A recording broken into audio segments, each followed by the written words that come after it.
नमस्कार, स्वागत है आप सबका हमारे चैनल में। कभी कभी हम लोग अपने जीवन में ऐसा देखते हैं कि लोग अपने स्वार्थपरता के कारण दूसरे को भी झूठा साबित करने से नहीं चूकते हैं और उनके मन में लोभ आ जाता है तो वे दूसरे को भी झूठा साबित करना चाहते हैं। लेकिन ऐसे में ये होता है कि वे कभी कभी अपने संपत्ति से भी हाथ धो लेते हैं। तो हमारी आज की कहानी इसी पर आधारित है। चलते हैं कहानी की ओर।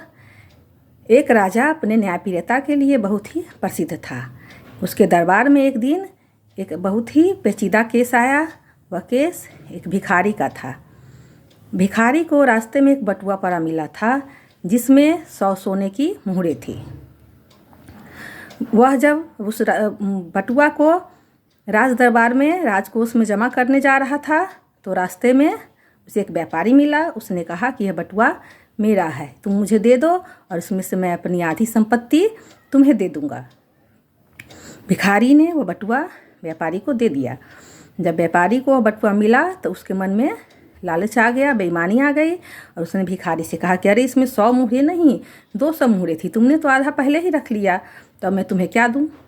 भिखारी से यह झूठ बर्दाश्त नहीं हुआ, यह आरोप, तो वह आ गया राजा के दरबार में। उसने राजा से गुहार लगाई न्याय के लिए। राजा ने व्यापारी को बुलाया और सारी बातें जानी। राजा समझ गया कि व्यापारी के मन में लोभ है और व्यापारी बेईमान है। तो राजा ने कहा कि देखो, यह भिखारी निश्चित ही ईमानदार आदमी है, क्योंकि यह बटुआ राजकोष में जमा करने जा रहा था। अगर इसके मन में लालच होता तो न यह राजकोष में जमा करने आता और न यह बटुआ तुम्हें वापस करता।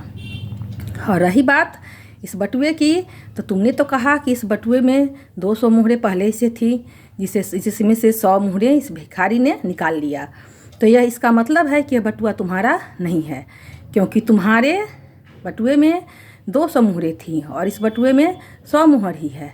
तो यह बटुआ राजकोष में जमा होगा। और रही बात तुम्हारे बटुए की, कि तो जब तुम्हारा बटुआ मिलेगा तब तुम्हें वह वापस मिलेगा। और इस तरह से उस व्यापारी को अपने संपत्ति से भी हाथ धोना पड़ा।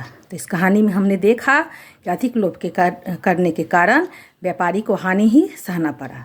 तो हमें कभी भी ऐसा नहीं करना चाहिए। और आपको हमारी कहानी अच्छी लगे तो प्लीज़ इसे लाइक करिए, शेयर करिए और इसी तरह की कहानी देखने के लिए हमारे चैनल को सब्सक्राइब करिए। जय माता दी।